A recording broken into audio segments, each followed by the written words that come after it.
On this episode of the Oklahoma Breakdown with Ikard and Lehman, presented by Riverwind Casino, we continue our breakdown of OU spring roster with the offensive line. And then former OU safety Delarrin Turner-Yell joins us for an interview to talk about his prep for the NFL draft and his OU career. And we finish up giving you our winners and losers of the weekend. Please download and subscribe to the podcast, rate it 5 stars, and write us a good review.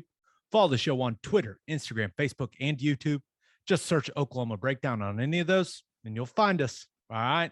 Our man, Michael Hosty, will kick this thing off. It's time for the Oklahoma Breakdown. It's a beautiful Monday, April 18th, and you're listening to the Oklahoma Breakdown with Ikard and Lehman, presented by Riverwind Casino. Riverwind is Oklahoma City's premier casino experience, and your health and safety are Riverwind's #1 priorities. There are so many reasons why Riverwind is consistently voted OKC's #1 casino, but it all starts with their amazing variety of gaming thrills and excitement. Riverwind's beautiful award-winning environment plays host to more than 2,800 of the latest electronic games with a huge selection of table games, including blackjack, blackjack match, roulette, and Teddy's favorite, craps. No matter what your game, Riverwind has it in spades and hearts. And Riverwind will be featuring live music and local food trucks every month starting in May for the Beats and Bites Festival. Performers include the Randy Rogers Band, and Scotty McCreery. If you need help finding your way, just visit riverwind.com. Riverwind Casino, simply the best. Now we're recording this on Sunday night. Please leave us a 5-star review and a nice comment while you're at it. And hope everyone had a great Easter. Ted, good Easter? Fantastic Easter. Cannot complain. Had a couple of different Easter egg hunts. Had some great food. Awesome day. And the weather, I thought it was going to be terrible today. Turned out to be one of the best days of the year. Can't buy better weather than we got here in the Oklahoma City metro area. It was very fun watching my son crawl on the ground after Easter eggs. I won't lie. Warmed my heart. Made me very happy. I was smiling all day. But there's one thing that Easter always reminds me of this every year, because we go do this thing and there's a buffet, right? We do it every year. We go to church, we go to this country club, and there's a buffet. I cannot be trusted around a buffet. It's bad. At one point, my wife was like, honey, is that your 4th plate? I was like, 5th. You're starting to create a scene here. People are judging us. I was like, I'm sorry. But it was probably a little much. Yeah. But I don't go to buffets often for that reason. I can't be trusted, man. It's just, it gets bad. It was like French toast, fried chicken, it was just pasta. It was all of it. They were like, you're supposed to choose like one lane, and I just was like, nope, I'm just gonna come back and do them all. That's amazing. Nothing like good food though. Good food, good weather. It was awesome. Yeah, so hope you guys had a tremendous Easter.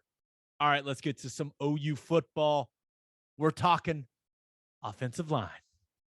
And I want to start by saying this. Brent Venables and kind of his demeanor, his expectations, the way that he holds guys accountable. I will say it aligns very well with Bill Bedenbaugh's style, right? That is just like that. That's exactly how Bill wants to coach his guys and treat his guys. So I think that in itself is a very positive thing for the guys in that offensive line room. And maybe the most important thing that I've been able to witness and talk to some of these players about is the fact that there has been a mentality change in that room. And they realize how they're supposed to practice. They realize that Bedenbaugh wasn't being ridiculous last year or the year before, trying to get them to practice the way he wanted them to practice.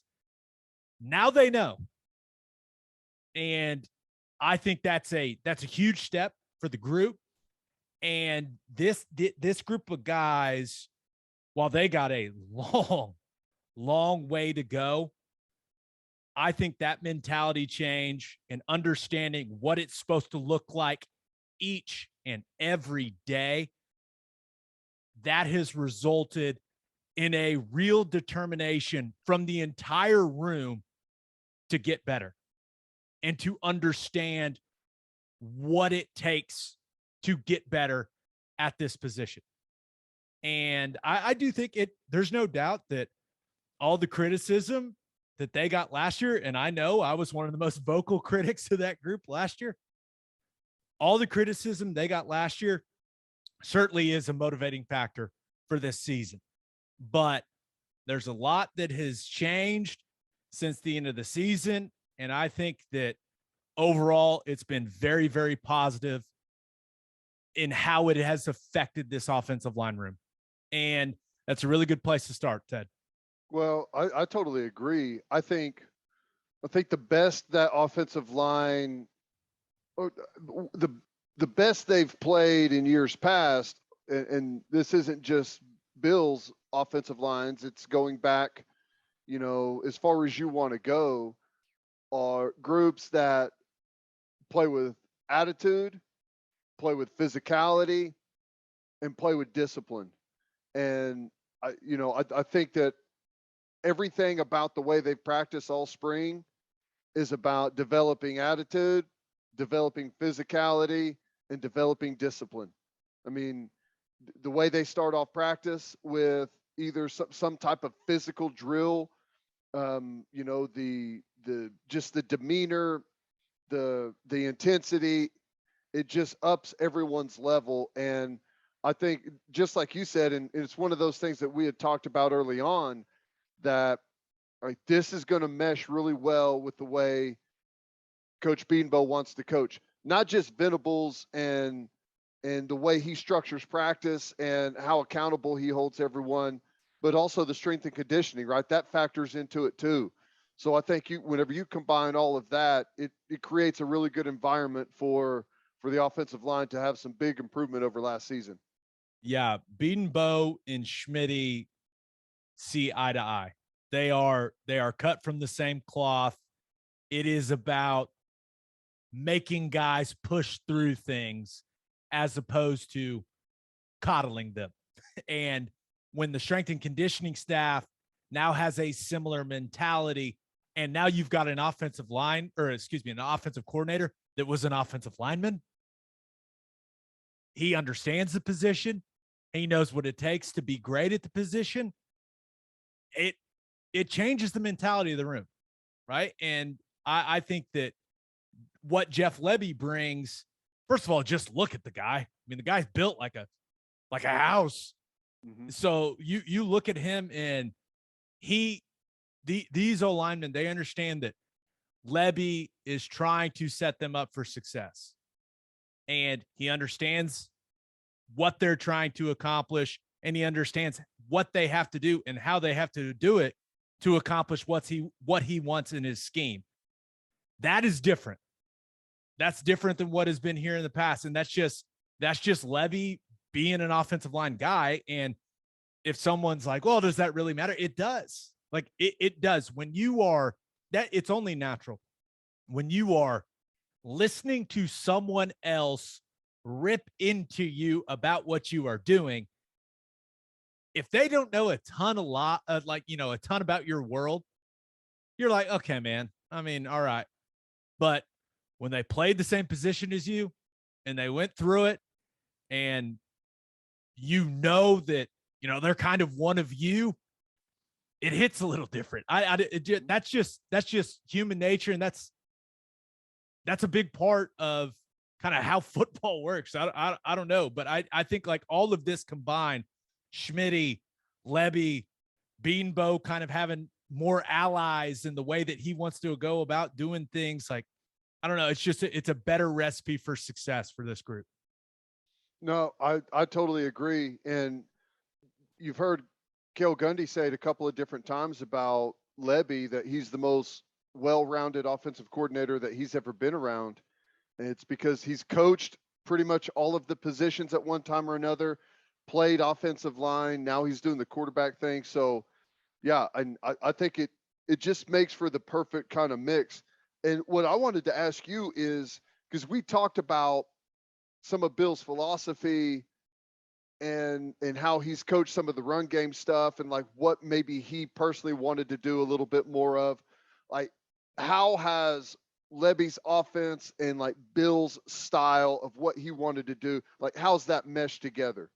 I think really well, because Bill's known Levy for a really long time. He recruited Levy when he was at Tech. Like, that's like, so it is the philosophical blend is good. Now, it's just you look at what Levy likes to do in the run game. It's just a lot of variations of zone, and it's like right in between outside zone and inside zone. I call it like mid zone, and that's what Bill likes. And they're still going to do some of the counter stuff, but different variations of it. Like, you'll see more of the counter stuff where a guard's pulling and then a tight end is the second puller, as opposed to the GT stuff. Now, would I be surprised if they sprinkled that in every once in a while? No. It's a great, wait for it, counter in the running game. Like, there'll be some of that stuff in there, but Levy really is, he loves the variations with different motions, different actions in the backfield to get to very similar mid-zone concepts, whether that's regular mid-zone, split zone, guys going in motion behind the plate. There's a lot of eye candy in there. It's similar to some of the stuff we saw from Lincoln, in the backfield, to just confuse safeties and linebackers, draw their eyes. And of course, you've got the threat of Dylan Gabriel being able to run it a little bit. So it's not like they're reinventing the wheel. You know what I mean? I think that as far as the biggest difference in the philosophy for me is your number one run play is no longer this play that takes forever to hit the line of scrimmage, where you're basically just walling guys off. Now your top run play is, hey, move that dude off the line of scrimmage. Roll his ass to the second level. Doubles and sifting up. And you're practicing that every single day with that mentality, every single day. Zone combo that guy into that backer and get great at it, because we're going to run 20 variations of this play. They're all going to look the same, but listen, this is what we do. And of course, he's going to have game plan runs. He's going to see stuff where, defenses have weaknesses. They've shown vulnerabilities against concepts. Of course, that's going to happen. That's good coaching. And Jeff Levy and Bill Bedenbaugh are damn good coaches. But I just love kind of the mentality change of like aggressiveness, coming off the ball with velocity. I call it velocity, right? Velocity has speed and direction. If anyone is a physics nerd, you know what I'm talking about. But it's less passive than like all of that position blocking that we ended up seeing some of that GT counter stuff have towards kind of the last couple of years. So I just think it changes like a lineman's frame of mind going into a season, going into a game, knowing they're like, hey, our number one run play, we're going to run it 20 times, maybe 25 times in a game, some variation of mid zone. And I'm going to get to roll off the ball, combo with my buddy, and bury this dude. And like that, just as opposed to like, and I cannot stress how much more fun that is for the centers, as opposed to being like, oh, I am going to block back 20 times a game and hope that someone from the front side of the plate doesn't fall into my legs and break my ankle. Like, I can't stress how much better that is playing center in this scheme than it was in the last one. Oh my gosh. The beauty of it, I think, is that you mentioned there's a lot of eye candy and guys coming across the formations, different backfield sets. Maybe you add a tight end as a split zone type of concept or something like that. But all of that, you can do it a million different ways, but it's all blocked the exact same. Yes. Right? And a lot of the running game from previous years was all blocked differently. Like there was a bunch of different type of blocking schemes for the way the running game pieced together instead of this. And I know there's still going to be some gap stuff in there that you mentioned, but the meat and potatoes is all going to be in offensive line terms the exact same thing. And if you get really That's how you good get at that good at exact something. same thing, Yeah. then, but you got to remember that mid zone play, you build a ton of stuff off of it, right? All the play action stuff, the boot stuff. Like if you want to change the launch point in the pocket and you can build it off that, like if you get good at running that concept, even though you can do it out of different formations, different motions, different shifts, like all of that stuff, that's why you see so many teams in the NFL majoring in zone running, right? Because first of all, it's the hardest concept to defend defensively because there's so many variables. Like it changes things. It allows the running back to be an athlete, uses vision, uses talent, like all of that stuff. And it makes the defense react. Man, that was we talked a lot about this. Like if you're on the front side of that counterplay, like you know what's coming.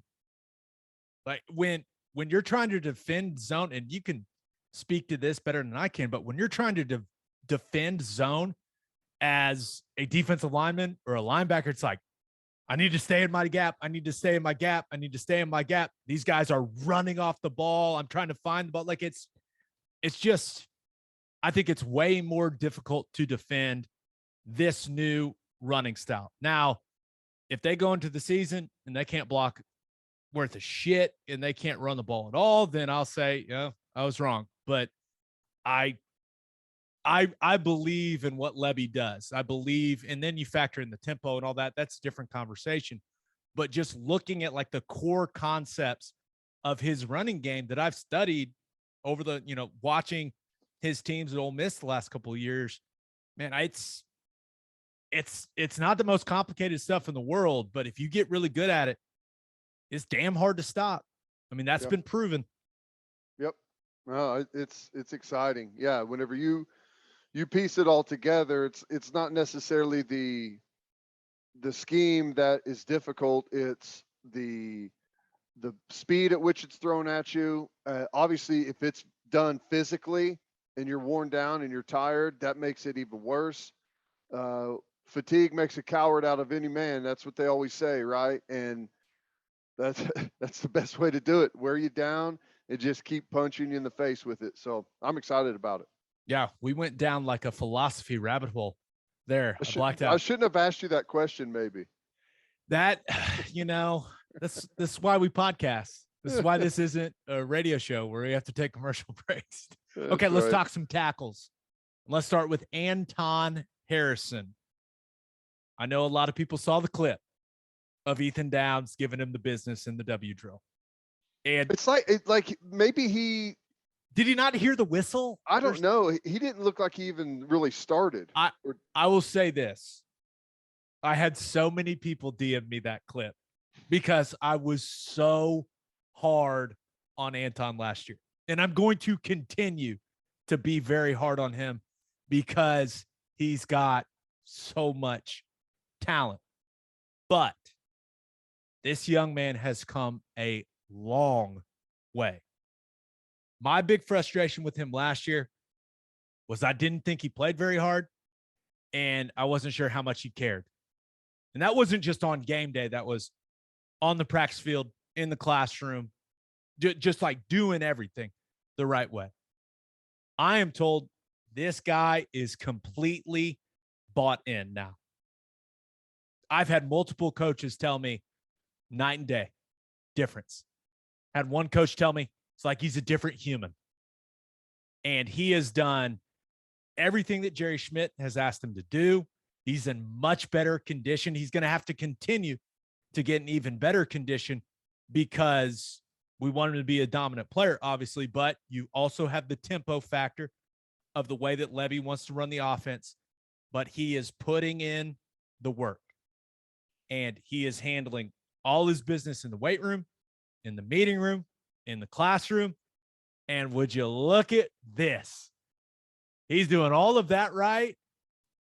And he's playing much better football on the practice field. That is not a coincidence. in my mind. Now, he still has a lot to work on, right? He's got to play with lower pads. He's got to play with better technique. He needs to be more proactive with his hands in pass protection. But this spring, the winter and the spring with Schmitty has been huge for him. The mentality change has taken place, and now it's time to see how good he can get with the talent that he's got.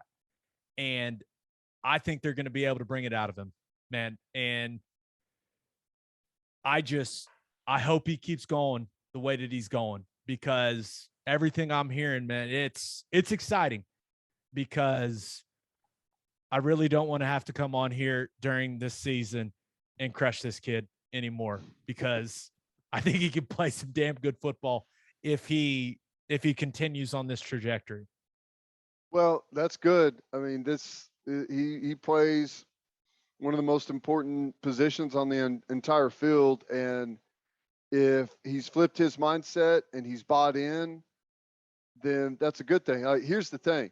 I feel like in the past, you had the out or the ability to somewhat coast a little bit, and not everyone was on the same page about holding everyone accountable, right? And the demands that were being asked of everyone. You don't really have that luxury anymore. No. Head coach to position coach to strength and conditioning coach, and even all the way through the rest of the facility, all of the other people that are working there, it's different. And you better buy in and dig in and start playing your best football, and at least get better and improve and play with that type of intensity every day, or life is going to be miserable and you're going to get left behind. That's a great way of putting it. I wish I could see.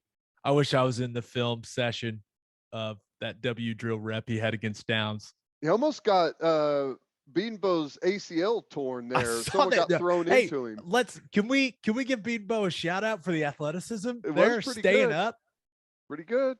Little hand to protect his knee. I like it. He wasn't even looking at the play. It was all like through his peripheral, because he was looked right at Harrison, still yelling at him about whatever just went down. That was great.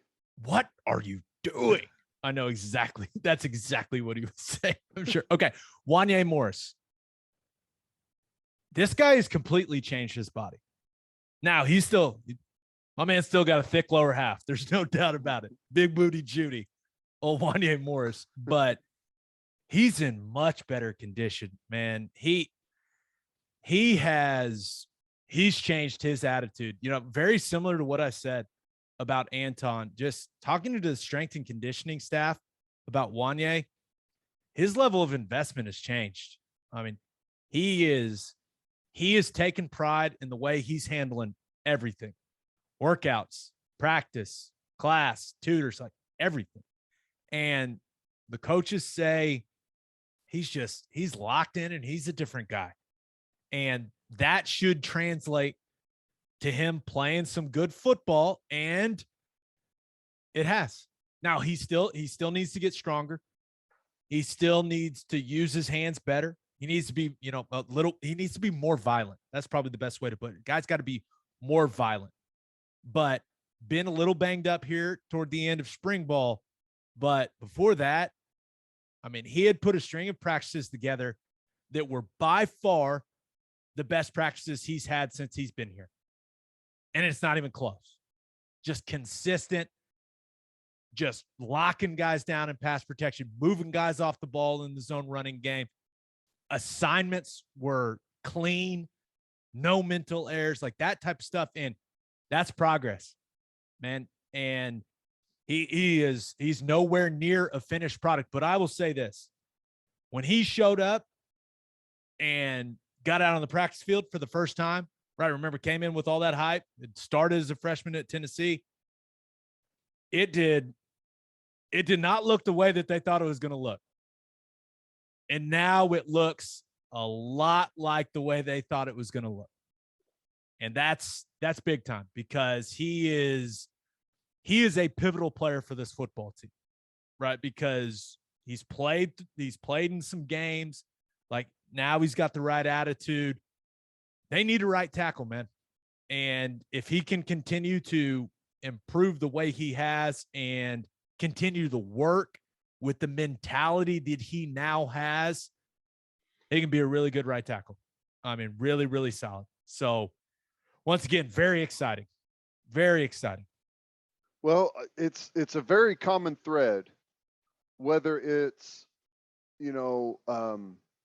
defensive guys that we've talked about, offensive linemen. There's a lot of guys that are supposedly different guy this spring compared to what we've seen in the fall and in previous times. And if that holds true, and we're talking about, because this isn't just a Wanye Morris thing, it's not just an Anton Harrison thing. How many guys have we heard this about? It's like a lot. The majority of the roster, like anyone that you talk about, pretty much. If that's a legitimate deal, and it's not just kind of people getting caught up in the moment with it, like, your entire roster sounds like it's going to be like head and shoulders better than it was a season ago in all aspects, in the weight room, on the field, like across the board. That's some vast improvement in a very short amount of time. Yeah. And talent with discipline wins a lot of football games normally. Yeah. Discipline matters, man.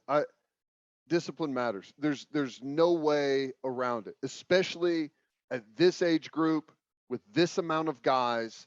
You've got to have discipline. And I think this is, obviously it's more than Schmitty, but I think it's the strength and conditioning is where it all starts for me.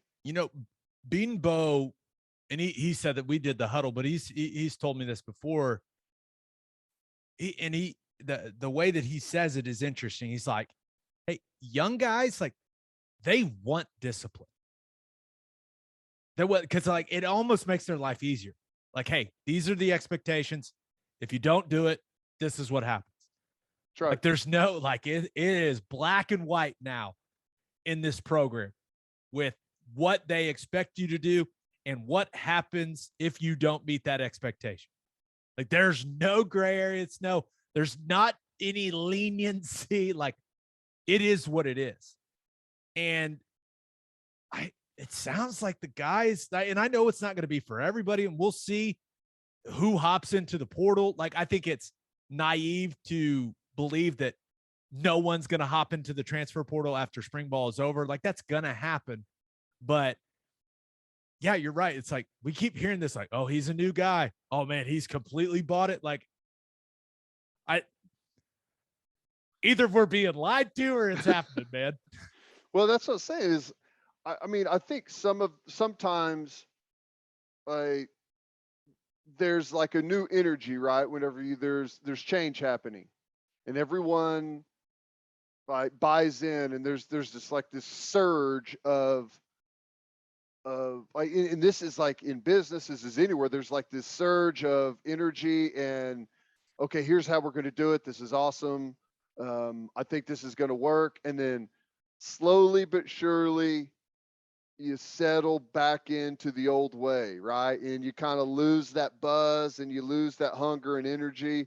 Well, I can assure you that isn't going to happen. Like, there is no, we'll just settle back into how we've been doing things. So it makes me believe that yes, it's happened, and yes, it's real and sustainable. Yeah. Okay. Other tackles we need to talk about. Savion Byrd. I think he just might be the most talented guy in the room. Man, he just needs, and it's hard to have confidence, like have a lot of confidence when you haven't gone out there in games and done it, right? But if he could just gain some confidence if I don't know if I could inject it into him, I would. But if he was just a little more confident and a little more sure of himself, dude, the sky's the limit for this kid. Now, there's no doubt he needs to be more consistent on the practice field. Like there are some moments where he looks like one of the best offensive linemen in the country. And then there's other moments where you're like, dude, what are you doing? Where are you going? Which is not exactly uncommon with the young offensive lineman, but it is just, it's maddening.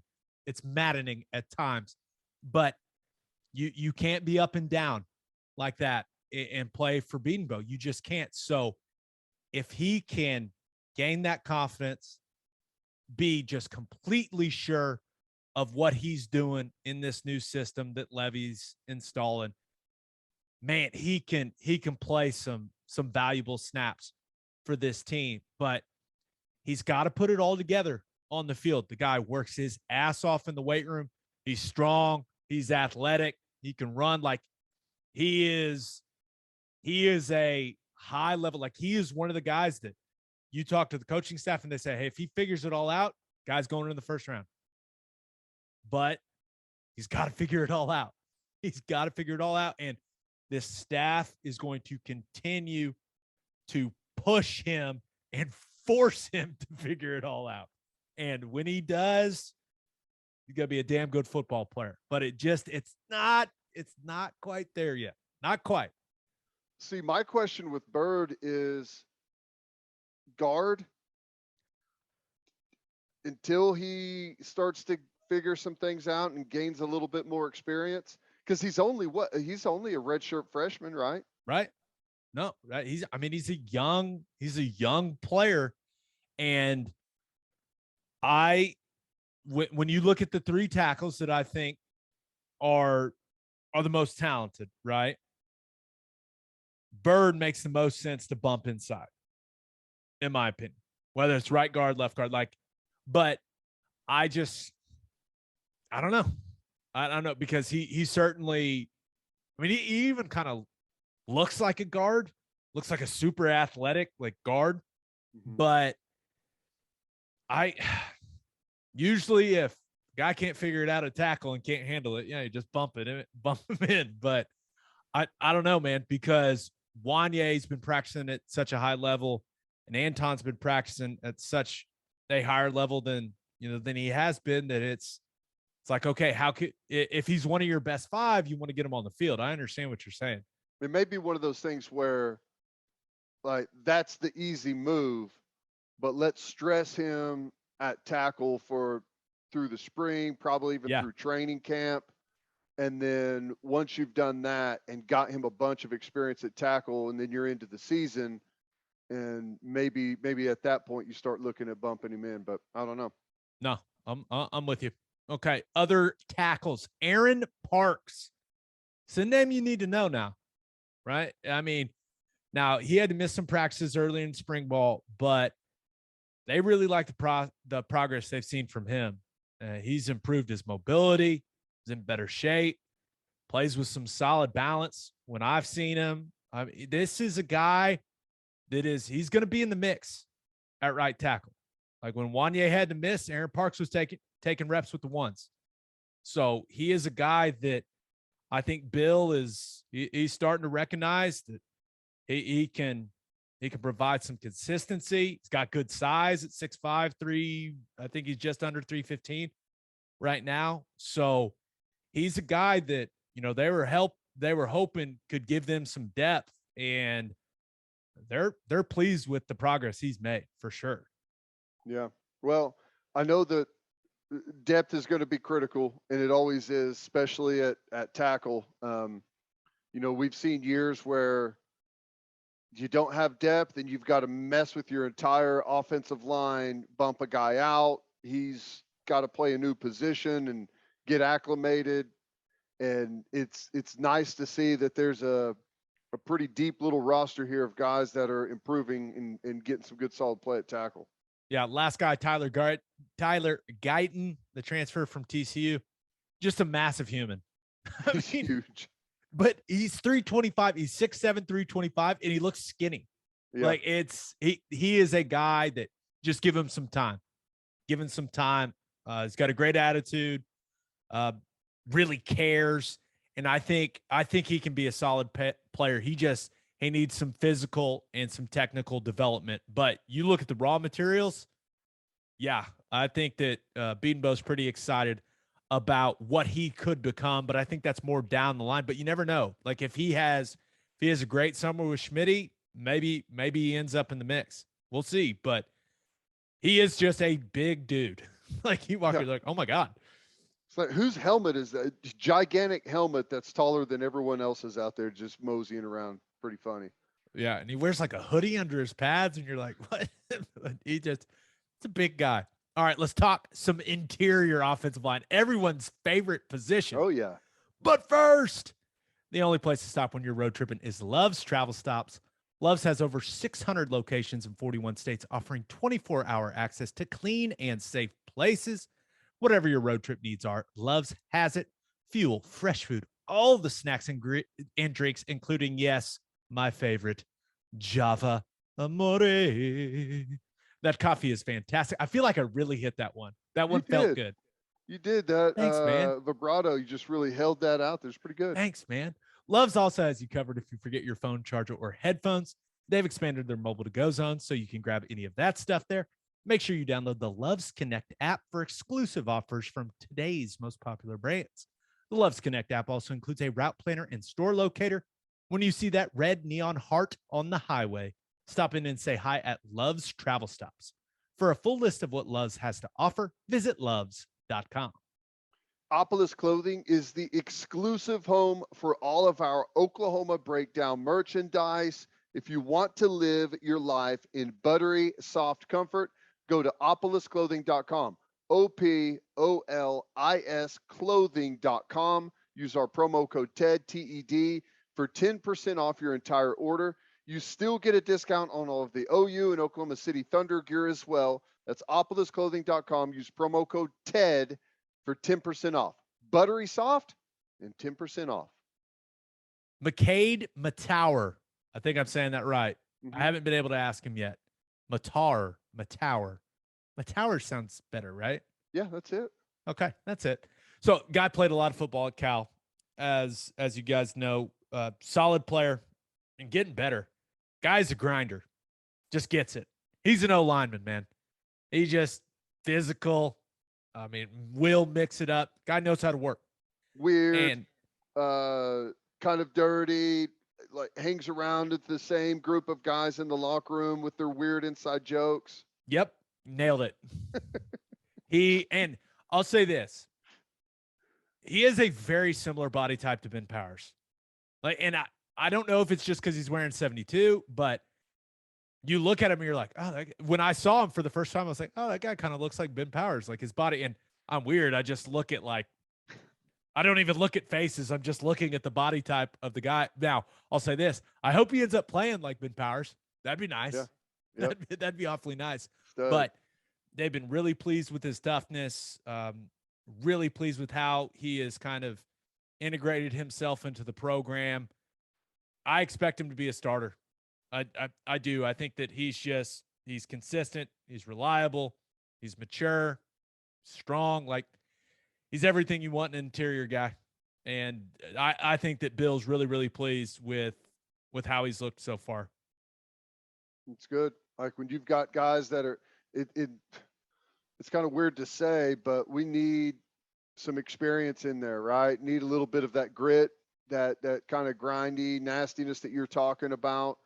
So to add him on the interior, that's excellent. And it sounds like, if the tackle spot comes together and interior stays healthy, that like the three interior guys could end up having a really high ceiling.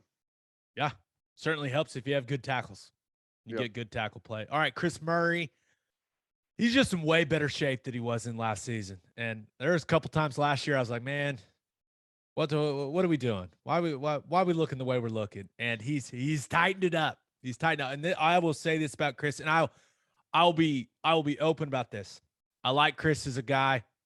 He's awesome. So I have some bias towards this dude.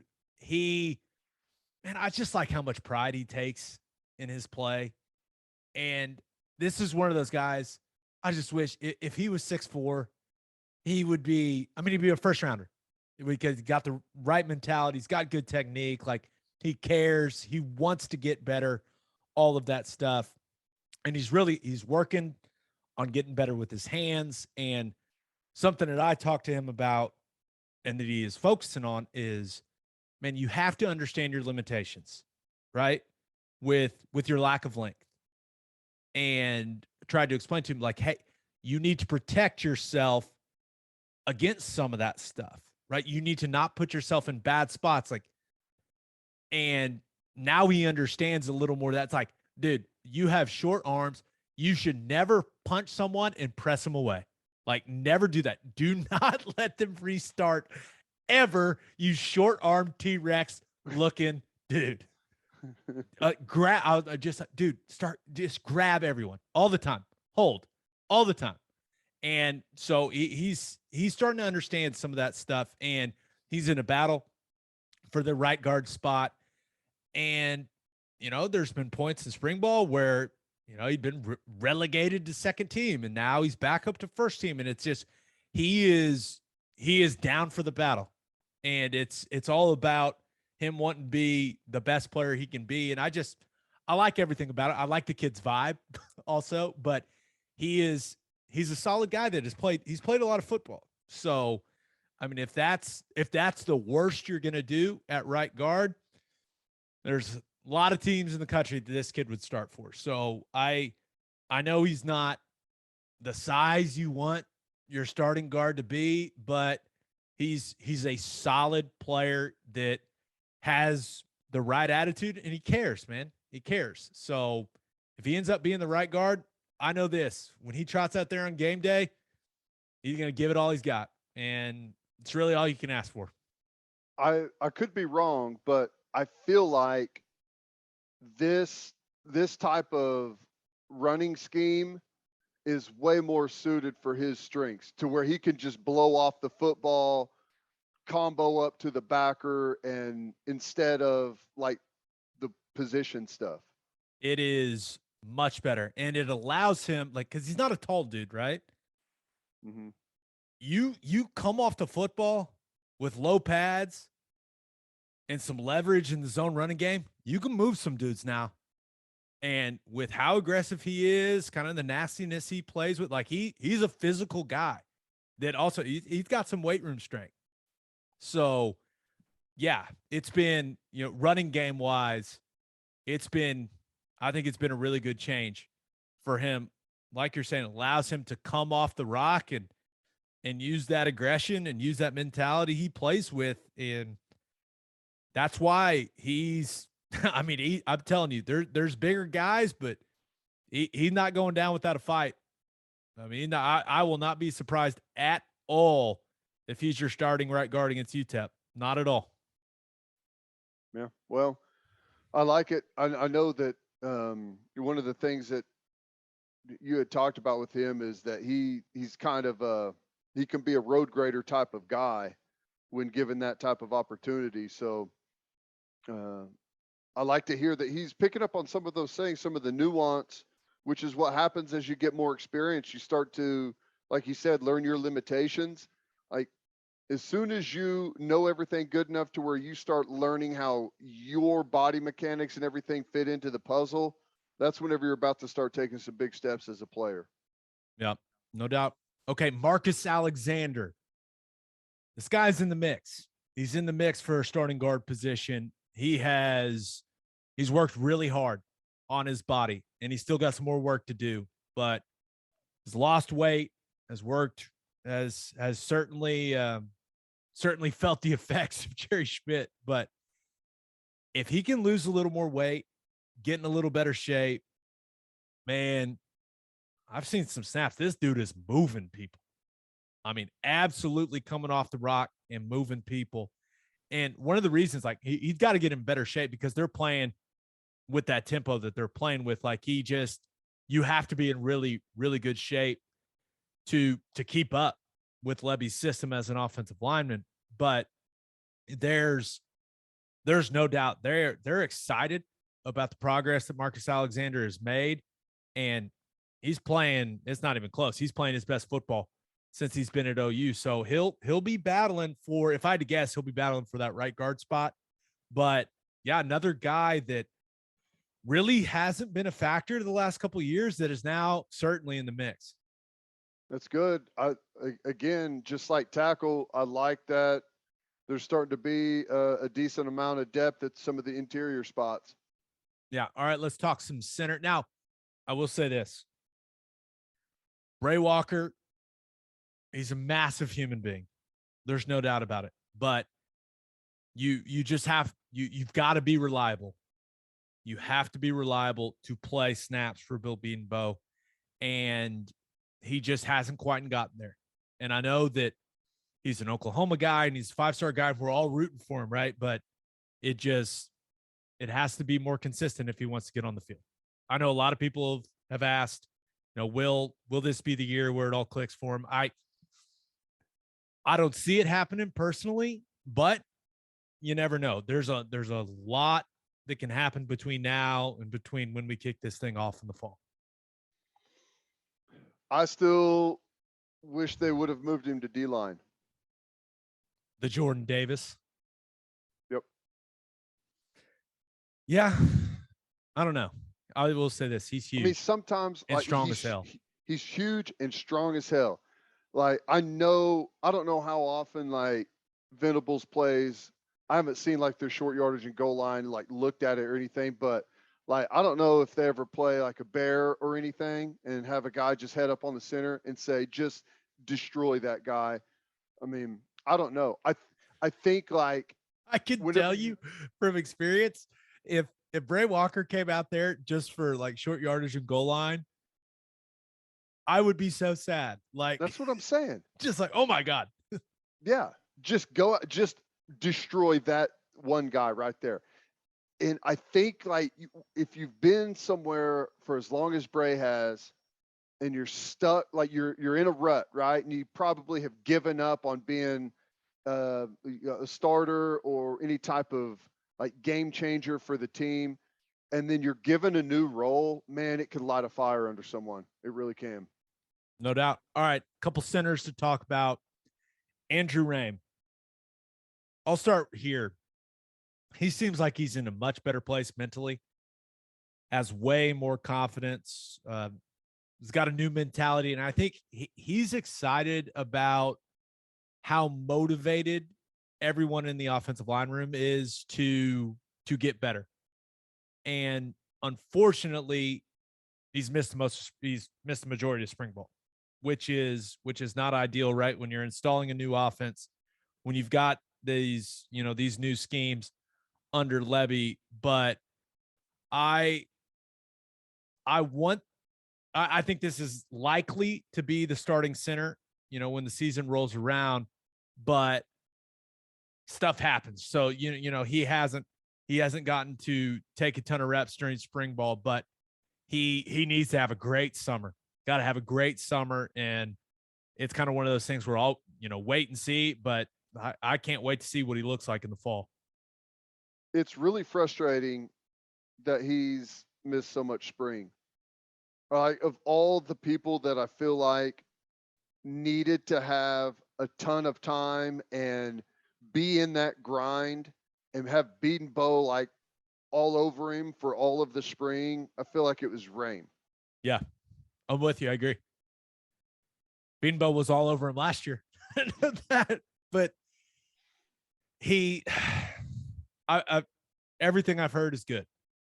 So we'll see, but there's really not much to, talk about when it comes to his progress as a player, because the snaps haven't been there, So that means Robert Conjul is taking a bunch of snaps at center, and dude is solid. I mean, he is, when you talk about having him as a backup interior guy, he's a valuable piece to this football team. Now there's guys that are definitely more talented, but there will be no hesitation putting him out there, and what he's going to do on the field. You know what you're getting, and no one can question that dude's toughness. He's practiced all spring with the club on his left hand, and he's got a great beard. So Which is miserable. oh, A club on the hand in playing football is miserable. it's not fun, but he's handled it like a champ. He handled it like a champ. All right, let's get to call your shot. And we asked you guys what you're excited about when it comes to OU's OL. And this first response comes from TJ Coffee, who says, the fact that they'll spend the offseason in a legitimate strength and conditioning program that is tailored to helping them maul people. Well, there you go. I could not agree anymore with that. That is superb. Same thing that's been on my mind since Schmitty was hired. And then this other one comes from Martin Chase, who says, wait, is this Martin Chase, the defensive lineman that played at OU? It's got to be. The picture is of him playing. Yeah. So if you don't know who Martin Chase was, that was a bad dude now. That's awesome. The big bad dude. But his response was physicality, and more physicality. Yes. And that's basically the W drill they do, right? It's physicality, then more physicality on 3 levels. It's great that if this spring has been anything, it's been physical, which is awesome and needed. It has been, I will say this, it has been jarringly physical, where you're just like, damn, they're doing all that. I mean, that's it. It won't be a soft football team. I can guarantee you that. Nope. Won't be a soft football team, and it won't be a out of shape football team. And being in great shape and physical will get you a long way in this sport. Yeah. Remember what happened in the fourth quarter against Baylor last year? Yeah. Well, I don't know what was different about the fourth quarter than the rest of the quarters. They ran the ball like 50 times on us for 400 and something yards. That's what I remember. But the fourth quarter was especially bad. That yeah, I would anticipate them not wearing down like they did in that game. We'll see. All right, birthday shout outs. Happy 10th birthday to Madia Rue Hamilton. Madia, Maudia. Madia. It's got to be Madia, right? Madia. Yep. Happy 14th birthday to Carson Baker Dags. Happy 16th birthday to Jonathan Caffey. Happy 16th birthday to Ollie Fries. Happy Ollie Freeze. Fries. Definitely fries. You nailed it. Ollie Don't Fries. second guess yourself. Okay. Happy 16th birthday to Lane McDonald. Happy 21st birthday to Erica Hurd. Be safe. Happy 29th birthday to Jessica Gamboa. Happy 30th birthday to Brett Nungesser. Happy 30th birthday to Emily Tays. Happy 30th birthday to Hannah Millsap. Happy 33rd birthday to Sarah Burkhalter. And happy 78th birthday to Jim F. George. And a couple of late additions here, Ted. Happy birthday to Dr. Aubrey Lucas. And happy birthday to Bella Benitez. Belle. Bell Benitez Bell. or Bella. We'll do them both. Bell/Bella Benitez. Happy birthday. All right, let's talk to Delarrin Turner-Yell. Let's do it. DTY. But first, it's time to get back out on the golf course. People, it's time to get back out on the golf course. You almost forgot, but then you didn't. That was the worst start to a read ever.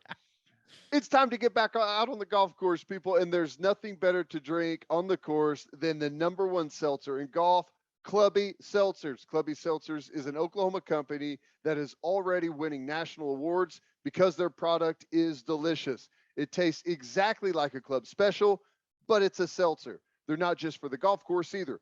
They're perfect to drink by the pool, after mowing the lawn, whatever. If you haven't tried Clubby seltzers yet, go grab some. You won't regret it.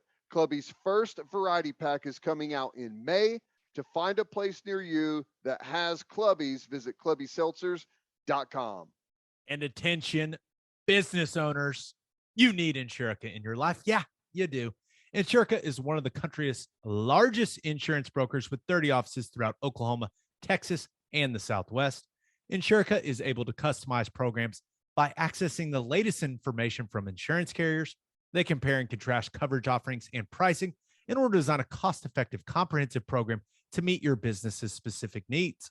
Insurica's clients become best-in-class businesses by working with Insurica's team of advisors to manage risk. Purchasing insurance is only one way to protect your business. Best-in-class businesses win by avoiding a loss in the first place. If your business partners with Insurica, you'll save huge amounts of money and take back control of your total cost of risk. I'm an Insurica client, and you should be too. If your business wants to be best in class, connect with Insurica at insurica.com. That's INSURICA.com. All right, here he is, DTY. It is our pleasure to be joined by a former Oklahoma Sooner. Yeah, that's right, man. You're getting old. Delarrin Turner-Yell is in the house. What's going on, DTY? Not much, man. Just taking it day by day. How about you?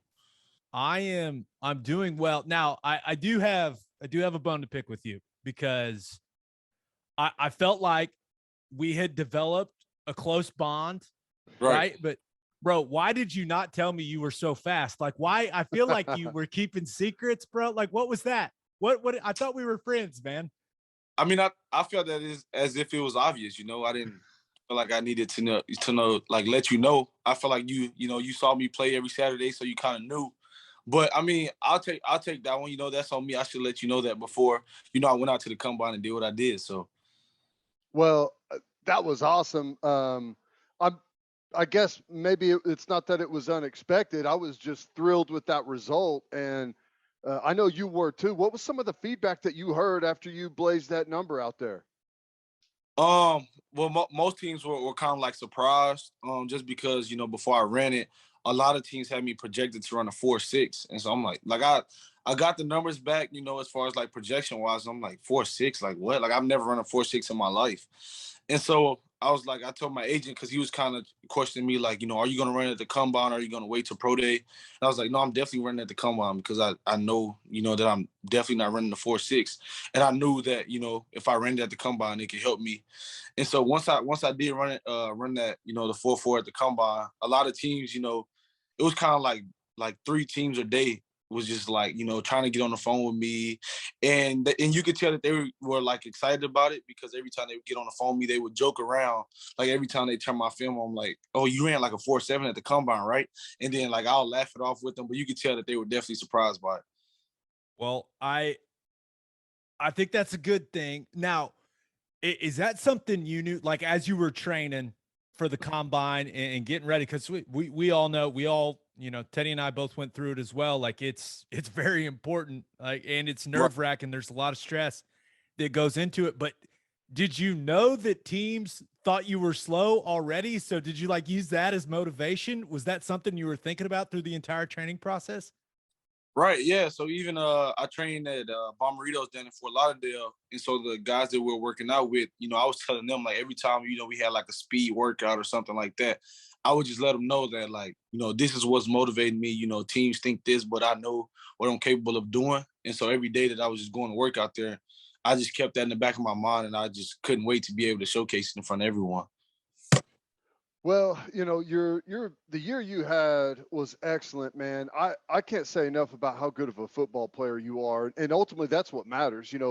Numbers and everything, that's a piece of the puzzle, but the experience that you brought to the defense, I thought you were the best tackler that we had for the last several years. You knew all of the coverages. You were the guy getting everyone lined up on the back end.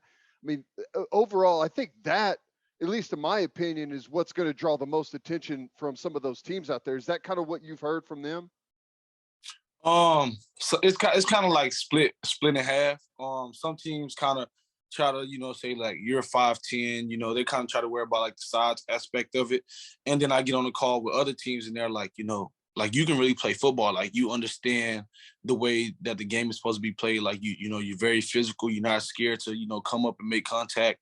And so it's kind of like when I'm having those conversations with teams that are saying, that I really can play football, I'm like, yeah, like I'm surprised that like everyone isn't saying that whenever I talk to them. So whenever, they try to talk to me about like the size and things like that, I'm like, man, like just turn on the tape. Like at the end of the day, the tape isn't going to lie. And, what you see on tape, like that's me. And that's what, I'm looking forward to, giving, I'm looking forward to doing that, to any team that decides to draft me. So looking back at last season, it's a pretty simple question, but it may be simple yet complex. Why could the defense not function at a high level without you on the field? Is that I'm just going to throw it out there because Teddy and I talked about it a lot that when you were out with the hammy, it became pretty damn clear to us that your communication, whether it was you and Pat and the way that you guys communicated, and then it communicated everything to the rest of the defense, it was clear to us that there was a big void when it came to the communication in the back end of the defense when you weren't on the field. So like, I don't think I'm asking you to throw anyone under the bus, but it's just like, why couldn't it function at the same level without you out there? Right. I don't know. Honestly, I don't know. Good answer. It was kind of that's a good answer. That's a good answer. He didn't throw anyone under the bus. I like that. But to be honest, it didn't really seem as if like, when I wasn't there that like, people are like busting coverages. But like I would see like on Twitter sometimes, like not even like going to like search my name or anything. Like I'm just scrolling. I literally see like, the defense is like doesn't play well when, he isn't there and things like that. I'm like, what? Like it was kind of like shocking because like I said, whenever, I'm on the sideline or, I'm right there whenever Coach Grant or Coach Manning, anybody, giving checks or something like that, it was kind of like everyone was on the same page. So I don't know if like the fans are like expecting something more when I wasn't there or like whatever the case may be. But to be honest, it didn't really seem like it was like a drop off at all. Well, I know that it had to have been frustrating playing with the hamstring that, it's tough.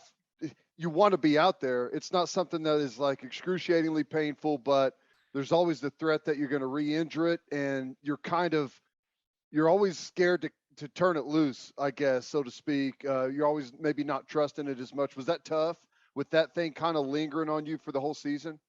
Right. That was definitely tough. I would say because when I first did it and I rushed back for Texas, with it being my senior season and, all the history behind the Texas and, how great the rivalry is, I literally told Chris, like, as soon as I got injured, I was like, Chris, like, I have to be back for Texas. Like, it's like we have to make it happen. And so obviously, I didn't play Kansas State. So Texas week rolls around and I didn't practice like the front half of the week. So like the back half, I was out there. And when I go back and look at the tape now, as far as like the practice, and it's like I'm limping all over the tape. Like there's no way that I even should have, even been on the field to even, practice to prepare for them or even, get on the field and play. So whenever, I did re-injure it, that game, it was kind of like, okay, now I really need to take my time. And whenever, I get back on the field, I need to make sure that I'm 100% ready and, not really going out there trying to play at 50%. Because at the end of the day, I was just going to get hurt again. And so once I did come back, I felt like, very confident in it. I didn't feel like, I was going to do it again just because, I really took the time to let it recover, let it heal. And so, yeah, once I got back, it was just full go. Now, with that Texas game, I know, you end up crazy comeback, right? The Caleb Williams leads, just an awesome experience at the end of the game. But that first play of the game is the one you got, you re-injured the hammy on. Is that officially your least favorite play in the history of your football career? Because was it 85, 80? It was 85 yards. It was 85 yards to start the game off. And it's kind of crazy because whenever I do talk to teams, they bring that play up. Like they literally it just pops up on the screen out of nowhere. And I'm kind of like, Like I don't want to make an excuse about my hamstring. At the end of the day, I have to make the play because I was there. I was in position to make it. I just didn't. And whenever they asked me, they're like, what was wrong? Like, why are you still laying on the ground after, you missed a tackle? And I was like, well, I was coming off of a strained hamstring, wasn't fully healed. And I popped it again on that play trying to tackle him. And so they're like, okay, well, that's good to know. That's good to know because, we're watching it. We're kind of like, why is he still on the ground? And so it helps me out. I feel like it helps me out, but, it was crazy. And I really hated it, taking myself back to that moment. I remember going to the tent like as soon as it happened, and they were kind of trying to feel, where was it, and how bad was it. And so I remember they brought me out of the tent. They were like, "You jog?" I was like, "Yeah, I can jog on it." And the funny part, I could run like forward. I could run, but as far as like me backpedaling, that's the only thing that I couldn't do. And so they were like, "Okay, it's already kind of injured. We don't want to make it worse than what it is. So we're just gonna sit you out." Yeah, it's brutal. I had to fight through some of that in my career. And it's sometimes it's running is fine and stopping is what hurts really bad too. Stopping and Mm. trying to break down and tackle. Well, I thought you fought back and ended up playing really well. And I know that was a bad moment, but what are some of your favorite moments looking back at your career at Oklahoma? You played some big games, had some big moments out there. What's some of your favorite plays and games? Favorite games. I feel like when we played Baylor in 2019, both of those games were definitely, Brutal. they're both at the top of the list. Um, the Texas game this past season was one of the top, and then as far as like my best games, I feel like West Virginia this past season, then also Iowa State. Yeah, no, you were that. Remember, it was so weird because that West Virginia game, it's like, hey, the defense won the game. This is the strength of the football team. And then and it had a lot to do with you not being on the field. Like it just flipped. Was that frustrating for y'all as a defense? Because like coming into the year, there was so much hype, not only the defense, but the team in general. And then it just, even though you guys were 9-0, Mm-hmm. at one point. It just didn't feel like the team was playing to the level and like to the expectation, right? Right. Like you said, we were 9-0, and it felt like we were like 0-9. And to be honest, like the coaches at the time were telling us like you'd rather be 9-0 than 8-1. And we kind of didn't understand the meaning of that until we took the loss against Baylor. And we were like, oh my God. I remember talking to Isaiah Thomas like that Monday in the weight room. And we're at the lift, and I'm like, man, like they were telling us this entire time that, it would feel much better to be undefeated than with one loss. And it was like, dang, like, is it the end of the world? Like what can we do?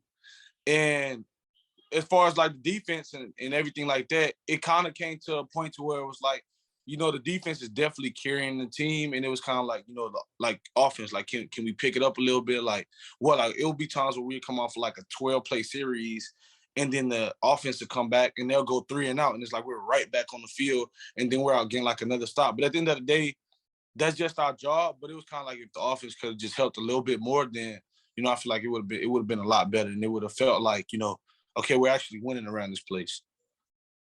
So you played so many games and you get to watch the guys develop around you, the young guys. And even this last year, whenever you were nursing the hamstring, you got to see some guys play some different positions, move around a little bit. When you look at the roster now on the team moving forward, who are some of the guys in that secondary that people should be excited about? Number one, I'm going Billy Bowman. I'm going Yep. Billy Bowman. I'm going Justin Broyles for sure. And I'm also going Key Lawrence. And it's kind of like, I really don't add any corners into that just because, I'm a safety at heart. And it's not that I have anything against those corners, but it's like whenever I'm at spring practice, like I'm almost just only watching the safeties as if I'm like the safeties coach. But, with me being at the spring practices, those guys have definitely, taken the jump, especially with the great defense that Coach Brent Venables has. So it's like, I feel like those guys are really gonna help themselves this year and gonna take the correct jump that they need. So since pro day, you've been in Norman You've been around the team, you've been around the new coaching staff, you've been out to spring practice. How different is it? How different does it feel under Brent Venables? It's a night and day difference. Like as far as like I'm talking from the energy to everyone's being held accountable, from the competitive periods in practice. Just how hard that those guys go, for the 2 hours or however long they're out there. And it's like, I go out to practice one day and I see them starting with the Oklahoma drill, which they call W, but I'm like, whoa, like we never started practice like this. It's kind of like Coach Venables, like we were talking earlier. He's that guy that is going to have that same exact energy every day. And it's kind of like if you're not matching his energy or exceeding it, it's kind of like, okay, now you should feel like out of place, because that guy, he's 100 miles an hour, 24/7. He doesn't slow down. He's gonna coach those guys to death. And yeah, it's night and day difference. I'm seeing guys, take strides, and just that leap from me seeing them last year to this year, and I'm talking across the board, offensively and also defensively. So I remember I asked the question there. I think they were doing like one-on-ones or something like that. And I think I asked, it was like I think it was Isaac Stoops, if I'm not mistaken. And I was like, "Whoa, like, is that the same Jaleel Farouk that was on the team last year? Because he looks totally different. He's gotten faster, he's gotten bigger, and he's just gotten better, like across the board." And so it's like, with me going to practice and seeing that, just makes me like, okay, well, yeah, we're definitely headed in the right direction. We're definitely in the right hands. So you've been around, you've talked to those guys. Do they feel the same way, or do they like the deep? Because you talked about Coach Venables' great defense. Do the defensive guys, do they like the defense that they've installed and that they're going to be playing? And do they like kind of the new stuff that you said is night and day? I'm sure some of them think he's psychotic, but there's got to be a part of it that you see that is like, I could see the good in this too. Right. No, the guys definitely love it. As far as like speaking on the defense and the calls that they're running, it's been times where I'm just chilling, like I'm not even at practice, and they've just finished up a meeting, and a few guys have called me like, "Trouble, you won't believe what we just put in." And I'm like, "What?" And they will like flip the camera and they'll like show me like the install, or they'll like just explain it to me, and they're like, "Man, like." Some of them are like, "Man, you definitely should have stayed. Like, if you stayed, like, you would have been drafted in the first round with this defense." I'm like, "Are you serious?" They're like, "Yes." Like, the way that this guy calls plays, it's not like he just calls it. Like, he has a reason for the plays that that he's calling. He's a mastermind defensively, and so the guys are definitely excited about like the plays that they're running, and they feel like that they're going to be very successful this upcoming season. Do you think they know that doesn't make you feel good, them calling you and being like, "Hey man, you'd be a first rounder in this defense"? Exactly. I'm like, and some of them are like, you definitely should have stayed, but you did have a great season last year. This is just me calling and being selfish. And it's even at practice. I remember one day, Jaden Davis, they were like in between periods, and he was like, "Oh, you definitely should have stayed." He was like, I'm definitely being selfish right now," but he was like, me being on the field with you, and like me, knowing how you play the game, like if you was in this defense, like you definitely would thrive. And I'm like, for real, he's like, I promise you. Well, and so now it actually kind of makes me feel good, but it's like, at the end of the day, I'm happy for those guys that, they actually had the opportunity to play in a complex defense like that. I don't think it's going to matter for you. I think you're going to be playing football in the NFL, and you're going to be doing it at a high level for a long time. You got any places where you prefer to go? I know at this point it's like, just get me in there and give me a shot. But who were you a fan of growing up? Any teams that you've had like a good interaction with and had some good chemistry with? Well, as far as like a favorite team, the Texans used to be my favorite team, but after that year where they went 2-14, it was like, I'm done with these guys. But as far as interactions and things like that, I've had really great talks with the Colts, the Ravens, the Dolphins, the Vikings. Who else? I don't know why I can't think of this team. It's right on the tip of my tongue. I've talked to the 49ers a little bit, but I would say the Dolphins, the Colts, the Ravens will be like the top three. But as far as like me wanting to go somewhere, I would say Miami, just because I trained out there. for 8 weeks, and I love the weather. And it's like, I feel like those guys are really, for me talking to the coaches, like they really use their safeties in their defense. It's kind of like their defense like controlled by their safeties. And so with me walking into the building, I feel like I would really enjoy that. So let me explain why you should want to go to Miami. First of all, Miami, not a bad spot to live. Not a bad spot to live. But in the AFC South, right, you've got the Colts, but the other three teams, you've got the Dolphins, you've got the Tennessee Titans, and the Houston Texans. Right. Those three teams, all three of those states do not have state income tax. So if you live in Miami, if you play for the Dolphins, you don't pay any state income tax on your 9 home games. And then on the other couple, you don't pay. It's every year you don't pay. So it is the best division in football for not paying state income tax. That's a fun fact. Spread it to the rest of your guys. Here's a bad reality that you're going to learn. You will pay income tax in every single state that you play a football game in.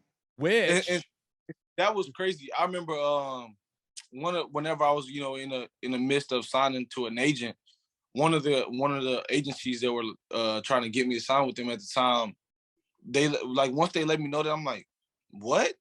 Like, me, I don't live there. The only thing I'm doing is staying there for like 2 days max. I'm in and out, but I still have to pay taxes for even like going there and playing. And he was like, yes. I'm like, wow, that's crazy. Wait till you play in a London game like I did, and you have to pay taxes to a different country. Oh my God, that's brutal. I want to know what that experience was like. How was it? Dude, it was amazing. So I was playing for the Bills, and we played the Jaguars in the London game, and it was interesting.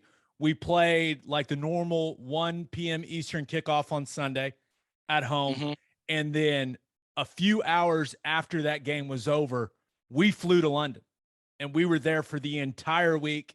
We drank entirely too much, which is why we were down 21-0 in the first half to the Jaguars. Almost came back and won the game, but it was an awesome experience. I know some guys are annoyed by it, but I think it's cool. I know it's not there enjoy it. Was there like, yeah, the place was packed. We played at Wembley Stadium. It was packed. Every team in the league was represented in the stands via a jersey, which was confusing. But everyone just bring your jerseys out, no matter who it is, huh? The London game, the Mexico City stuff, they're doing Germany now. Man, you get to see the world. Like I feel like people complain about too much stuff. DTY, like it was a really cool experience for me personally, except for losing to the Jaguars. That sucked. But yeah. Like you said, hopefully Miami's the spot. That would be awesome, and they may have some good stuff cooking up here this offseason. Say it again. I was talking whenever. Say it again. No, I was saying Miami may have some good stuff cooking this offseason too. I like the hire they made. I think there's some good stuff going to happen in Miami. That would be fun. I'd love to see you there. Most definitely. And the team that was on the tip of my tongue was the Chiefs. Ooh, well, that ain't bad either. That'll work. Yeah, I've been in contact with those guys, and those guys are the team one of the teams I was talking about as far as like when they just turn on the tape, like they love what they see from me, and it's kind of like we don't care about your height, how much you weigh, things like that. It's because like okay, you guys just had Tyrann Mathieu on your team, so it's kind of like you can't say anything about the height. Like if you can make plays, you know how to play football. They just they respect that. And so I feel like that's how every team should look at it. But, teams look at it however they please. So I know that I'll get into an organization that really wants me there, and I'll thrive. So. Yeah. Okay. You've become, the last season, you became a vocal leader of the team. You talk to us in the media a lot. You and I, we had a lot of post-game interviews together, and I've always enjoyed how insightful you are, not only as a player, but like just as a guy. Right. And you strike me as a guy that wants to wants to use football to like do more in life. And so I'm just kind of wondering what are you hoping to get out of your football career? Right. Well, as far as like me helping someone, I would just, want to be able to help, even or like either a community or like just a child in general that's kind of like not living in poverty, but kind of like growing up and it's kind of like challenging for them, where it's kind of like a lot of negativity, where like a lot of people tell them that you can't do this, you can't do that, and just being able to give them hope and be able to let them know that like at the end of the day, as long as you put your mind to something and you also believe in yourself and just continuously work at it, that whatever you're working for, it'll eventually work out for you. And the reason for that being is kind of like where I'm from. It's kind of like I went through that a little bit. It wasn't like, you know, growing up was challenging, but it was like the people that lives here, they're kind of like, no one ever makes it out of here. It's kind of like you just go to school, you graduate from high school. It's kind of like you just live your life with a regular job, not really doing anything. And so for me to make it out and for me to, be this far, it's kind of like it speaks volumes. So whenever, I do come back here and I see like a little kid that, looks up to me and things like that, I make sure that I sit down, I talk to them, ask them, just how have they been, what are they looking forward to doing? Just always want to know, like what are your future goals? Do you have anything coming up that's important? How have you been, working towards, getting that done, things like that. And so I know with this profile that I have, people really be willing to listen to me. So like I said, not only my hometown, but also many more hometowns. It's kind of like growing up living in poverty or kind of like less fortunate small towns. So That's awesome, man. That's awesome. One more and we'll let you get out of here, man. How many people you think are showing up to this spring game? I know you're going to be there, right? Because it's before the draft happens. I know you're going to be I know you're going to be in the house for that, but what are we thinking? Let's make a prediction. How many of the Sooner Nation you think are showing up? Okay, well, with the respect that Coach Venables has around Oklahoma, I feel like that's gonna be at least 55,000.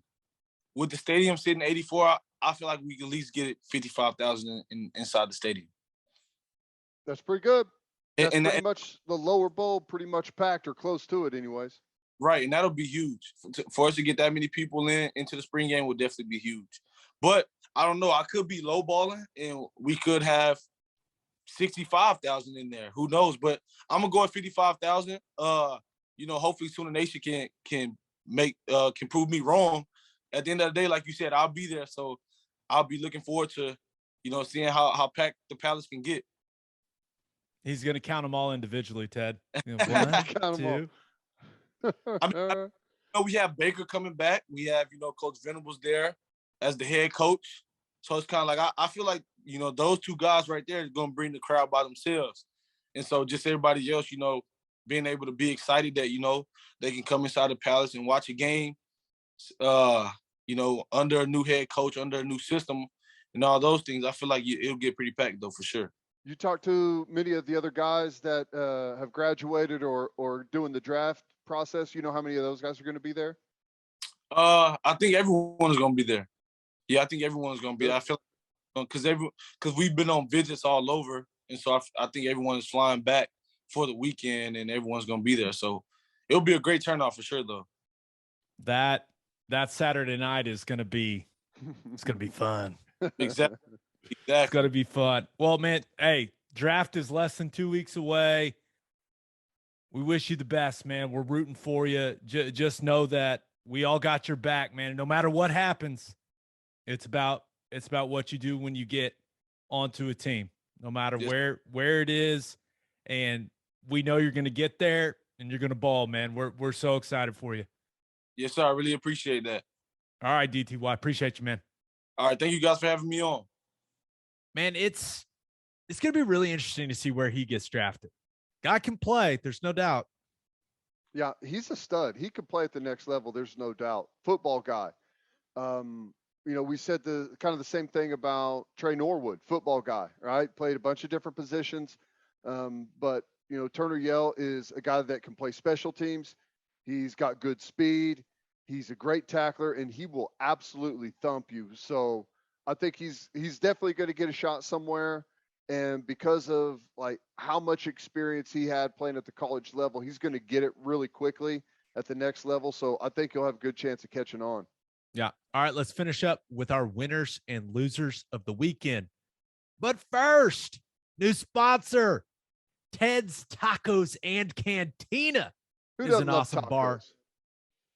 Say that again. What? I said, who doesn't love tacos? Sorry, messed you up. No, that's great. That's a great point. Ted's Tacos and Cantina is an awesome bar with fantastic food, and they just dropped their latest birria creation, the Wet Dia. This massive quesadilla is loaded with slow-cooked beef birria, cheese, onions, cilantro, and spicy molcajete sauce, and comes with a side of beef consomme for dipping. Why are you laughing at me? Because I'm so glad you didn't give me this read. I'll say this. I've had the Wet Dia. The thing is awesome. I mean, it's really damn good. And by the way, if you're hungover, that's go get yourself a Wet Dia. It sounds like that's the way to go. Yeah, Ted's Tacos and Cantina. They'll take care of you. If you love delicious food, delicious drinks, and fantastic service, head to Ted's Tacos and Cantina. They have locations in Uptown OKC, Ada, and Ardmore. Visit tedstacocantina.com for more information. First Fidelity Bank is a full-service financial institution based in Oklahoma with tailored solutions for all your personal and business needs. Checking accounts, saving accounts, home loans, and much more. They do it all. Whether it's online banking from your computer or mobile banking from your phone, everything is stress-free with FFB. Making mobile deposits, paying bills online, and moving money to different accounts could not be easier. First Fidelity Bank provides free ATMs worldwide, making banking convenient wherever you are. They also give back to the community. FFB donates a total of more than $500,000 to local charities and educational foundations. Make your life easier and go bank with First Fidelity Bank. Visit ffb.com for more information. As always, Ted, kick us off. Who do you have as your winner of the weekend? Well, I thought about going with Spencer Rattler, going out there for the spring game with South Carolina. Looked pretty good, pretty clean. Even got in a dig at Oklahoma by saying, or former Oklahoma staff saying that new strength and conditioning here at South Carolina is not even close. I've put on 10 pounds of muscle. It's so much better than where I was before. Thought that was pretty funny, but it is funny because that staff no longer. And so, like, we can all laugh about it, right? That's right. It's fun. That is right. But man, women's gymnastics, dude. How about that? Amazing. So they are obviously in the meet. There was Florida, Utah, and Auburn were in the final. And after the first rotation, the Sooners were in dead last. Wasn't looking good. One of the girls hit a perfect 10 for the other teams, but they started clawing their way back. And then Reagan Smith on I think it was the beam. Correct. No, is that what it was? Was the beam? Her beam routine. And nailed a 9.96 whenever they absolutely had to have it, and got the win. Really, really cool. Come from behind win. They finished second last year, barely got edged out by Michigan. So coming back to win this thing was awesome. That's so cool to see them go out and do it again. Yeah. Did you see? I don't know I think it was real, but like KJ Kindler holding up something that said, like, if you're going to pick against Oklahoma, like, this is the year to do it. Did you see that on Twitter? I don't know what it was for. I was confused. I will say this. I don't know a lot about gymnastics. I'll fully admit that. I base the way I'm feeling about how a gymnast just did in their routine. I base my reaction off their reaction. Right. If they're super excited, then I'm like, yes. And after the first rotation for OU, I was not feeling good because the squad didn't seem overly thrilled with their performance. What was it? Floor routine? I think that's what it was.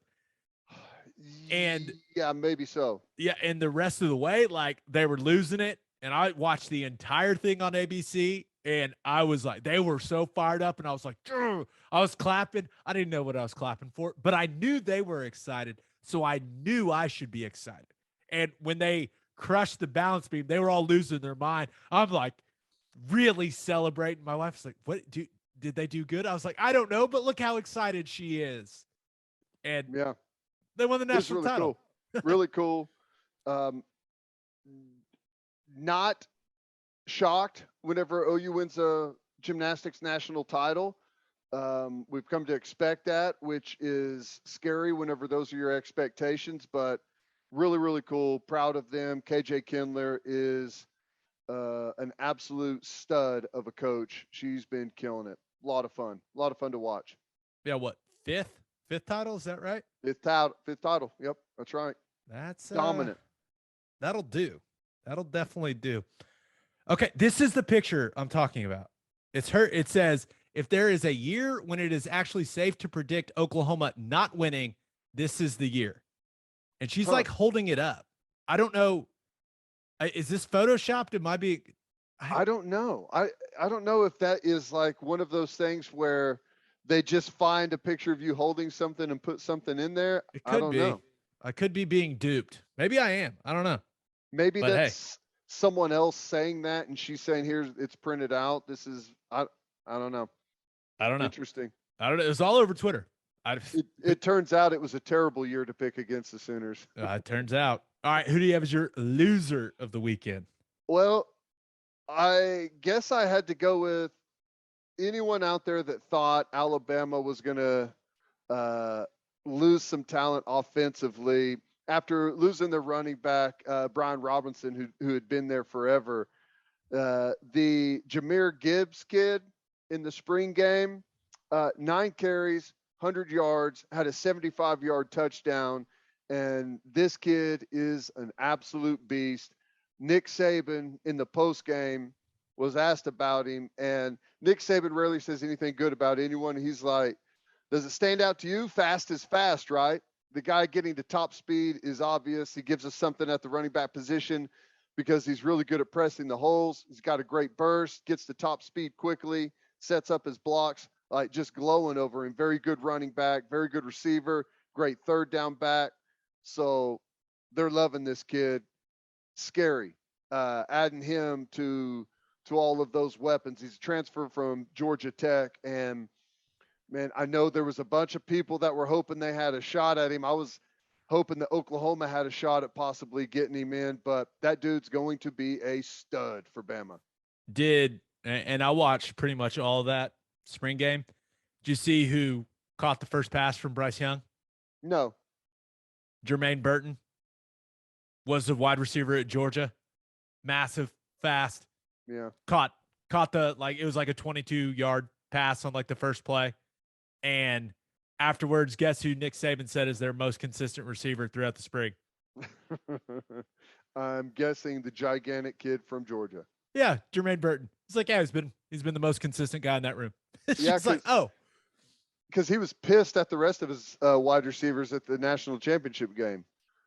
Remember all the talk? Oh, everyone wants to play, right? Everyone wants to prepare, and here they have an opportunity to go in the big game, and we get nothing out of them. So this kind of summed it all up right there. But another scary thing about it, Bryce Young did not have a very good day.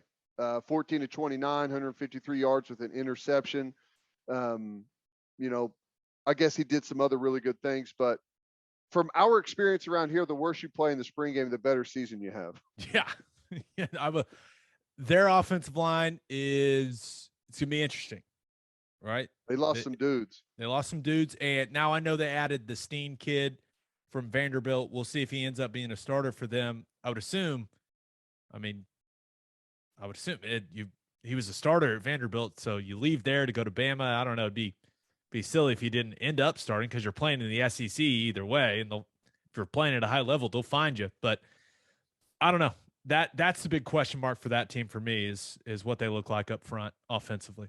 But yeah, who knows? I didn't watch much of it, but I just saw some of the highlights. I've read some of Saban's comments, and he he mentioned the offensive line and their front seven and how far ahead they are than the offensive line. I guess they had a ton of sacks in the game. Yeah, no, it was a lot of like just a pocket collapsing on Bryce Young and them just blowing it dead. And Will Anderson, Will Anderson abused both tackles. I felt like Ted, it was like if there wasn't a ref there to blow it dead, Will Anderson would have killed Bryce Young.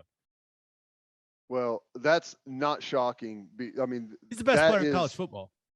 Yeah, he had the argument of being that last year, which, is crazy, and he's going to be back. So he may, is there a chance that where would he be on the Heisman list? Has anyone put him on there? Because there was people talking about him last year that he should have been more in the running. So I don't know. Interesting. Yeah, it is interesting. All right, let's get to my winner and loser.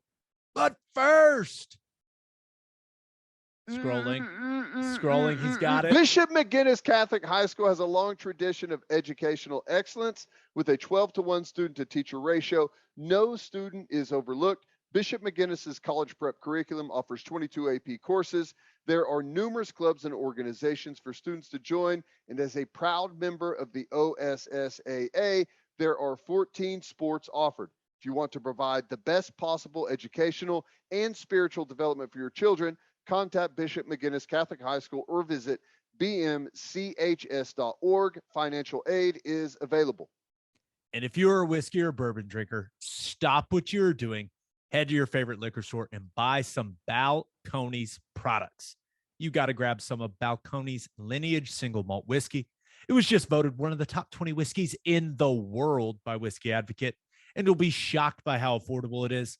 Also, you got to snag some of Balcones Baby Blue Corn Whiskey. It's made from blue corn. That's the fancy corn. And that is why it has won more than 25 awards. Last but certainly not least, you got to buy some of Balcones Pot Still Bourbon. Its big flavors make it the perfect bourbon to drink year-round. Remember, back in 2012, Balcones Single Malt won the Best in Glass competition, beating brands like Johnny Walker and Macallan, and became the first American distillery to win that competition. This stuff is the real deal, people. If you love great whiskey and bourbon at a great price, then Balcones products are the only way to go. The whiskey may be made in Texas, but yes, the owners are from Oklahoma. To find a liquor store that has it, visit balconesdistilling.com. All right, for my winner of the weekend, thought about going with Jordan Spieth. Won the RBC Heritage in a playoff against Patrick Cantlay. Just a luscious bunker shot from Spieth, a tap in, par to win it. Has What's one Cantlay back. doing? Cantlay's got a 9-iron, wide open green. Spieth's already put it in the bunker. A 9-iron in, and he does the same thing. Has a fried egg in the bunker. Come on, man. Lowry collapses on the back, chips into the water whenever he's got the lead. That was shocking when he did that. Shocking. Through the green into the water. I'll say this: it made for great entertainment for Sunday afternoon. Do you want to hear something that I don't think you're going to love? Mm-hmm. Spieth has now won back-to-back tournaments on Easter Sunday. Do you want to venture and take a guess what tournament will be concluding on Easter Sunday in 2023? Masters? The Masters. I'm not worried about that. I can't wait to watch you have to watch Spieth win the Masters. Oh my gosh, it's gonna be so great. Yeah. How did he do it again this year? Missed cut. I'm just saying, there's a pattern. I also thought about going with Tyrese Maxey from the 76ers. Oh my gosh. That dude was red hot. And he was like moving at a different speed than the rest of the guys in the game. It was crazy. It was fun to watch. Yeah, a 38 piece for Maxey in Philly's game 1 win against the Raptors. And I'll say this. I thought that was going to be a fun series. And Scotty Barnes going down, that looked bad. I mean, Embiid just stomped his ankle. I don't know. I just don't. Without Barnes healthy, he's been an awesome and arguably the rookie of the year. Like without Scotty Barnes, I'm not sure that's going to be much of a series between those two teams. Philadelphia, I'll give them credit. Philadelphia looked good, man. They looked real good. They did. They looked really, really good. But it does help whenever one of your role players goes off for 38 and hits absolutely everything that he throws up. What was he, like 8 of 10 from 3 or something crazy like that? He was awesome. It was fun to watch, though. But my winner of the weekend, yeah, the Oklahoma City Thunder, baby. God bless you, New Orleans Pelicans. I love you guys. Brandon Ingram, you're the man. Hell yes. Pelicans, they were down 13 points in the fourth quarter on the road. Didn't matter. Came back and beat the LA Clippers in the play-in game. And just give me all of the shots of Steve Ballmer being pissed off. I want to see them all, camera guy. Keep showing Ballmer. But it was a big deal for the Thunder. And here's why. So the Thunder owned the Clippers 2021 or 2022 first round pick. And the Clippers losing that game makes their first round pick in this upcoming draft. It was slotted. It will be slotted to be the 12th pick. Now, that's the 12th pick instead of being the 15th pick. The top 14 picks in the NBA draft are part of the NBA draft lottery. So theoretically, if the ping pong balls bounce correctly, that 12th pick could be even higher. Now there's like a 1 point something chance it actually ends up as the first pick. That's probably not gonna happen. But if it ends up being the 10th pick, it's a big deal. Like it already moving up to 3 spots from 15 to 12, like that's already a big deal. But the fact that it could end up being, 9 or 10 or even 11, whatever, like that's a huge deal for the Thunder because it feels like this draft is huge for them. So you combine the Clippers pick that is now slotted to be 12th. We'll see how the lottery goes. And you combine that with the Thunder's pick that's slotted to be the 4th pick. We'll see where that one ends up as well. They also have the Suns' first round pick. So they've got 3 first round picks. And I think they have the 34th pick. So like an early second rounder as well. But this is the break we needed, baby. This is the journey to the 2025 NBA title starts with that Clippers loss. Ted, we needed it, baby. We needed it. Some good assets there. Do you think, not to go on a draft tangent, but you think they make those picks or they package some of that stuff to do something with it? I feel like I've learned enough to not even try to even venture a guess what Sam Presti's going to do. It's not even, I know a lot of people do that for a living. Yeah. And I look at the mock drafts and I look at all that stuff and I've got my sources and all that. There's but way too many moving parts in an NBA draft. Presti's not telling anyone anything. Yep. But it's still exciting. It was so fun watching the Clippers lose. Oh my gosh. I was thrilled. I'm down. I love it. In the lottery is a good thing 2 times. Yeah. Oh yeah. All right. For my loser of the weekend, thought about going with whoever was in charge of the audio for the Timberwolves Grizzlies broadcast on Saturday. Did you see that? I watched most of the game, but for whatever reason, we didn't have it turned up. It was just kind of on in the background. Well, lucky you, because that noise that ESPN broadcasted was like excruciating. And then you heard them because they lost the audio, and then you heard him doing the countdown. The play-by-play guy was like 10, 9, 8. It was so funny. I felt so bad, but I guess the only thing weirder that happened in that game was the lady that chained herself to the basket. Is that what happened whenever they thought they dropped the confetti early? No, listen, all I saw, the lady chained herself to the basket. And I think the chain had to be plastic because it looked like they ended up breaking it with a broom. But you had glue lady, and now you've got chain yourself to the basket lady. I mean, what the hell is going on with these fans? I think they should have just left her there. just left her chained to the Dude, basket. she was literally chilling right underneath the basket for a while before anyone even noticed. It's like, you want to be chained to the stanchion, you can stay chained to the stanchion, and just let that be the punishment. Just leave her there. Oh, you're staying. That would have been good. But my loser of the weekend, I can't believe. OU softball. We got to do it. We got to do it. I know. I feel like you when you kept doing OU basketball over and over again during basketball season. But hey, I don't think you'll have to do this over and over again. Excellence is the expectation, right? It is the expectation. And OU softball went to Austin. Now they won the series. They did. But they suffered their first loss of the season, moving them to 38-1 in the series finale on Saturday. Lost 4-2. It snapped a 40-game winning streak for the program. It gave Texas their first win over OU since 2014. The Sooners had beaten them 23 times in a row. Now, was it a little goofy how hard Texas celebrated? Yes. Did they act like they won the national championship? Yes.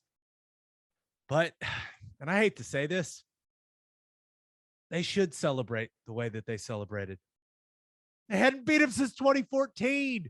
They'd lost to him 23 times in a row. Yeah, go crazy. Like, don't act like you've been there, because we know you haven't been there. No one on that team had been there. You can't be like, act like you've been there.